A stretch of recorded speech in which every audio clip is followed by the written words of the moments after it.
দাদা গরিব মানুষকে কিছু সাহায্য করুন। এই দেখো, যাও তো একটু চাল এনে দাও তো।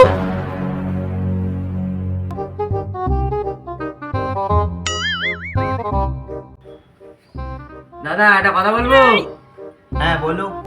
দাদা আমার বাড়ির গাছের ঝিঙে বাজারে তো 100 টাকার কিলো, আপনি আমাকে যদি 20 টাকা দেন তাহলে আমি আপনাকে এটা দিয়ে দেবো।